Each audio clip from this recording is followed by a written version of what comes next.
kubera iki? Kandi ubwo ashingiye nka kabiri akibuka ko adasa neza. Kandi ubwo afite umusore wenda kungana nkawe akibuka ko yambaye ipantaro imurekuye, ndashaka icupa nk'abandi bana. Ibyo yataye kera ataramenya Imana, akumva noneho atangiye kwibuka ko ari byo byiza. Ikintu kigaragaza ko umuntu yamenyereye Imana nuko bamuhugura, cyo ni nk'icya kane, akabasubiza ko abizi.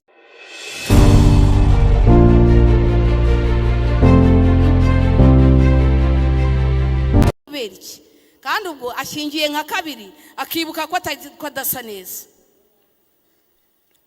Kandi ubwo afite umusore wenda kungana nkawe akibuka ko yambaye ipantaro imurekuye, ndashaka icupa nk'abandi bana. Ibyo yataye kera ataramenya Imana, akumva noneho atangiye kwibuka ko ari byo byiza. Ikintu kigaragaza ko umuntu yamenyereye Imana nuko bamuhugura, cyo ni nk'icya kane, akabasubiza ko abizi. Ndabizi undi se wowe nukuri ndabizi pe, nanjye Imana twaravuganye rega. Wagira ngo yarabimwemereye, yashatse yanabeshya ngo yarabimwemereye. Aba mahungu se ntibavugaga ati zizane niwanga turazitwara ku mbaraga? Ngo hari umunsi Abisirayeli bigeze bamenyera Imana, bagera ku rwego bajya bazana abanyamahanga kazi bakaza kubasambaniriza aho hafi y'ihema ry'ibonaniro, ihema ry'Imana, aho Imana ihurira n'abantu bayo, barahamenyera baza kuhakorera n'ibyaha. Umuhungu witwa Feniyasi aravuga ati ibi ngibi mwakoze byinshi mbareba ndarambiwe. Bingeze ahantu ngo aragenda yifashisha icumu rye, aranyaruka asanga ngo mu Isiraheli n'uwo munyamahanga bari gukora ibizira. Afata rya cumu atitaye ko abantu bari buze kumubaza ngo uyu muntu wamuhoye iki, atitaye ko ari hafi y'ihema, ngo ari kubitira mu mugongo rihinguka hasi. Imana yari yatangiye kubabara cyane, yabateje mu giga. Iravuga ati mbonye umuntu wiyemeje ikintu abandi bananiwe, kubera iyo mpamvu nanjye mbakijije mu giga. Feniyasi akoze ku mutima wanjye. Wakagombye kubana n'Imana kugera ku rwego uzajya ufata umwanzuro nk'aho ariyo ihahagaze. Haleluya! Ugafata umwanzuro nk'aho ari Imana ihagaze aho ngaho. Muzi umugabo witwa Eliya ukuntu yafatiye Ahabu n'abo bari kumwe umwanzuro, bamaze kujya bimika ibigirwamana bakorera izindi mana, aravuga ati okay, mfite ububasha bwo gufata iyi mvura nkayigendana, namwe muzongera kuyibona nanjye mumbashije. Ntibagasuzugura Imana yacu hari, ntibakayimenyera Imana yacu ikwiye kubahwa mu materaniro y'abera. Haleluya! Abantu ntibakajye bakora ibizira ngo wicecekere ngo uri gushakira mu icyubahiro no kugira ngo batazakwanga. Yesu yaravuze ngo nanjye babanje kunyanga, baramwanze, baramutuka, mwene Mariya baramutuka, kugeza ubwo bamushyize no ku giti cy'umusaraba. None se wowe urinde wumva ukeneye ko nibamara kotsa ibinure urabona kujyana ibyo umutima wawe ushaka? Nawe yaramusubizaga ati oya, urazimpa nona kandi nuzinyima ndazijyana ku mbaraga. Nuko rero icyaha cy'abo basore kirakomera cyane imbere y'Uwiteka, kuko cyateye abantu kuzinukwa igitambo cy'Uwiteka. Kadusimbuke gatoya dusome ku murongo wa 22. Icyo gihe Eli yarageze mu zabukuru, yumva ibyo abahungu be bakoreraga Abisirayeli bose, kandi nuko basambanaga n'abagore bakoraga ku muryango w'ihema ry'ibonaniro.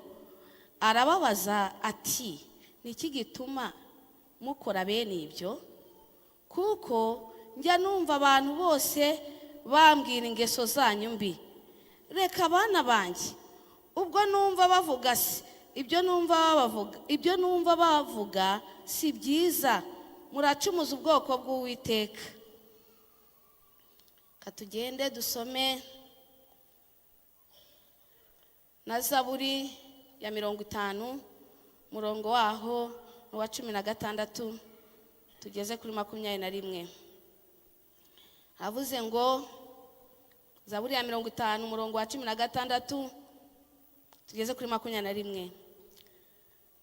Ariko umunyabyaha Imana iramubaza iti, wiruhiriza iki kuvuga amategeko yanjye, ugashyira isezerano ryanjye mu kanwa kawe? Ubwo uri inyanga guhanwa kirenza amagambo yanjye. Uko ubonye umujura wishimira kubana nawe, kandi fatana n'abasambanyi. Ushyira ibi mu kanwa kawe, ururimi rwawe rukare mu buriganya. Wicara uvuga nabi mwene so, beshyera mwene nyoko. Ibyo urabikora nkakwihorera, ukibwira yuko mpwanye nawe rwose. Ariko nzaguhana mbishyira imbere y'amaso yawe uko bikurikirana. Turasoma no mu Byakozwe n'Intumwa, turasoma ku gice cya 5.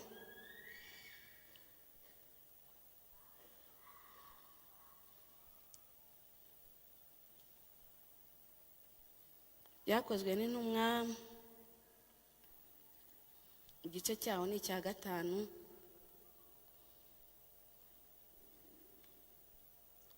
Hejuru niho havuga ngo ibyana na Safira, ariko dusome umurongo waho w'9. Petero aramubaza ati, ni iki gitumye muhuza inama yo kugerageza umwuka w'Umwami Imana?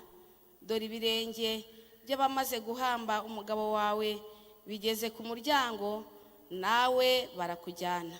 Imana idufashe cyane. Imana yashyize ku mutima wanjye ijambo rivuga ngo tugire umwete wo kwirinda kumenyera Imana. Imana ntimenyerwa. Naje gutekereza cyane ku kintu bita akamenyero, ngifataho umwanya munini. Se ijambo akamenyero, ijambo kumenyera. Muri iki gihe hariho agaterime abantu bajya bavuga ngo ntumenyere. Mbese bisatse nko kuvuga ngo ntusuzugure, ntunyigereranyeho. Hanyuma natekereje ku ijambo akamenyero cyangwa kumenyera, sanga ni rigari cyane, umuntu yarisobanura igihe kinini, ariko mbona ko twaganiraho bikeya ku ijambo bita akamenyero. Rero uyu mwanya numvise twavuga cyane ko dukwiye kwirinda kumenyera Imana. Bingana no kuvuga ngo dukwiye kwirinda kumenyera iby'Imana tukabyifatamo uko dushaka, mbese uko tubonye. Kuko Imana uko yari iri kera igihe yatwikaga Sodomu na Gomora, tujya turirimba tugasengera muri iryo jambo ngo n'uyu munsi ni kwiri, ngo ntabwo igihinduka. Kandi nibyo koko ntabwo ihinduka. Iyatumye Sodomu na Gomora ikahatwika kubera ibyaha byabo, n'uyu munsi ni kwiri. Kandi yatanze umugisha mu Isirayeli, abantu bayo bagatabarwa, n'uyu munsi ni kwiri. Hanyuma rero natekereje ku iki kintu cy'akamenyero cyane, nibaza ku buzima busanzwe tubamo. Iyo uzanye nk'umukozi imuhira iwawe, yatarakumenyera arakubaha. Wamuhamagara karame boss, akaba arakwitabye, akaza yihuta. Wamubwira ati hano tuhashyira ibi, duteka hariya, biriya tubitereka hariya, akavuga ati nibyo mabuja. Mbese akakubaha.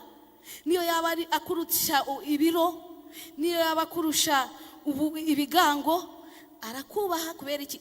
Ntaramenyera. Ikindi yaje nyine aracyari mushyashya.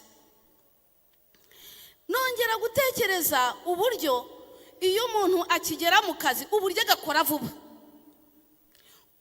Umukozi mushyashya mu kazi usanga bose ari we bari kwifashisha. Runaka naje agahita agenda, avuga ati batanyirukanira, ntabwo ndamenyera ibyaha ngaha. Hanyuma bikamutera kwitwararika, ariko gake gake ukagenda bimenyera. waramubwiye ati ntuzafungura igipangu, twebwe hano abana bahaba ntibazerera, usanga ari guhengerereza mu rugi. Hashira ukwezi agakinguraho gato akavugana n'uwo hakurya. Amezi 2 akajya hanze akabatembera gatoya.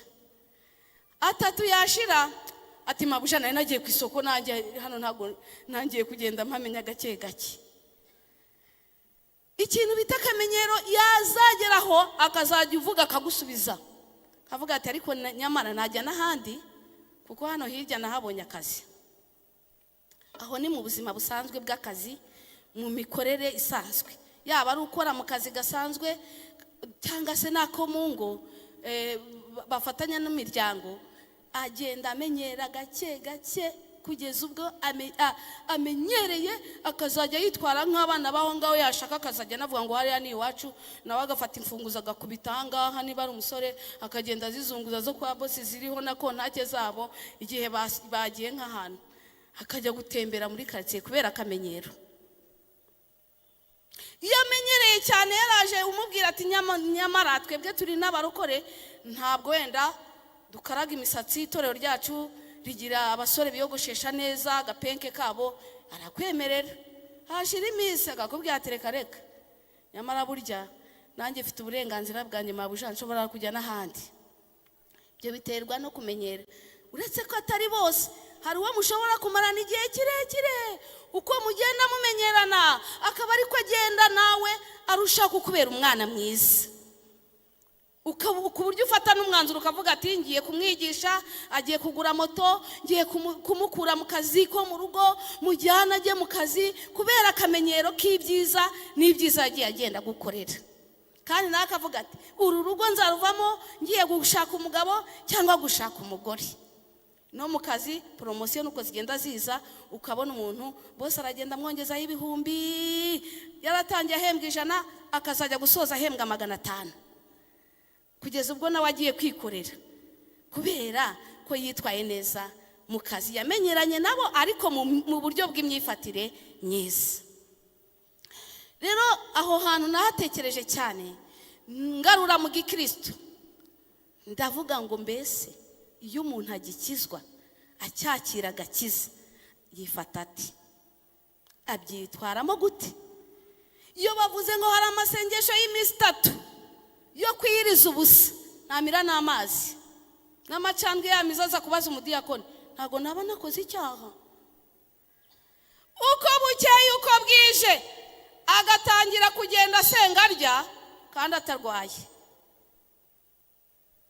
Nta ndwara muganga yamubwiye, akavuga kubera akamenyero ngo ibi turabimenyereye, ngo tumaze iminsi mu cyumba cyo kuwa 3 cyangwa se mu cyumba cyo kuwa 4 aho kibera, ngo rwose ngo ibintu ngo rwose ngo wahora wiyiriza ngo imyaka 10 yose tumaze. Kwiyiriza ni umurimo ugomba gukorwa guhera ukijijwe, kuko dusanga ko ari intwaro turwanisha Satani, ngo nta kindi kimwirukana iyo yananiranye ngo uretse gusenga no kwiyiriza ubusa. None rero iyo biretse intwaro ubuyitaye, ugenda uyikuraho utwangombwa twayo gahoro gahoro, ugasigarana ikitagira ibyangombwa. Niba wenda tuvuge ari umuheto n'umwambi, umwambi ukagenda uwamburaho gatoya kugeza ubwo ukuyeho na kakandi kaba kanyuze, ngiye ntago nzi uko bakita, hanyuma ugasigarana ya yindi imeze gutya, umwambi ubugonze uhese gutya, kugeza ubwo usigaranye uruti rwonyine, ukajya kandi ukomeza kumva nta kibazo, kubera ikibazo cy'akamenyero. Intwaro turwanisha Satani nta kindi kimwirukana, dusanga Bibiliya yavuze ngo ni ugusenga, ngo iyo yananiranye hanyuma wabona byanze ukongera ugasenga, wabona byanze ukiyiriza ubusa, wafata 1 wafata 5. Ibyo ngibyo nyine ni wowe uzi ukuntu imbaraga zawe zingana. Ariko iyo umuntu amaze kumenyera Imana agenda yegezayo gake gake. Hari umuntu umwe yigeze kwigisha ngo batangiye ngo bambara bigeza bagenda bazamura gake gake, ngo ariko abakizwa barakomeza. Imana idufashe cyane. Haleluya. biradukwiriye ko twirinda kumenyera Imana, kuko wenda wamenyera ababyeyi bawe, ukamenyera imiryango yawe, ukayikoraho ibyo ushaka, ariko Imana ni ya yindi. Umuririmbyi yaririmbye ngo iracyari ya Mana, ivuga bikaba, itegeka bigakomera. Iyaciye inzira mu nyanja ni ya yindi, n'ubundi iracyafite inzira, iracyafite imbaraga. Ukuboko kwayo agape n'igituririmbira ngo uko kuboko ni Yesu, kuracyaca inzira. Niba wowe utagiye ubona inzira, ntukagire ngo abantu bose muri kumwe cyangwa ubona ngo ntago bayibona. Abandi baracyabona inzira. Kandi niba waragiye ugenda muri wowe umenyera Imana, hari abantu batangiye batayimenyera. Hari abantu rero bazi gutanga impuguro akavuga ati igihe wiyiririje, igihe wasengeye, igihe wazindukiye muri nibature, igihe nyine we aracyari kwa kundi, ntago yigeze ahindura gahunda. Aracyubaha umukoresha we, aracyari mu mwanya wo kubaha Imana nk'uko yayibonye bwa mbere akayitinya. Mujya mubona iyo bahamagaye, ngewe nihana, bajyaga bahamagara umuntu ku cyanga asubirayo kenshi, bagafata umwanya wo kunsubizayo. Rero bavuga ngo yewe ngo iki cya nkahita ngaruka, kubera kumva nyine nkunze Imana, nkumva nkwiye gukizwa. Imana idufashe cyane. Byakagombye kuguma uko nguko, urukundo wakundanye n'Imana, ukubaha wubashye Imana, uburyo wayibonye ukayitinya ukayihindura umushyitsi, ntibigabanuke, bikaguma ku gipimo ahubwo kizamuka. Ariko akamenyero gatuma bigenda bigabanuka. Twasomye rero muri iki gitabo cya Samweli, umugabo wimitse abami babiri bo mu Isirayeli, akanafata n'umwanzuro wo gushyira amategeko n'ubutegetsi bwo mu Isirayeli ku murongo.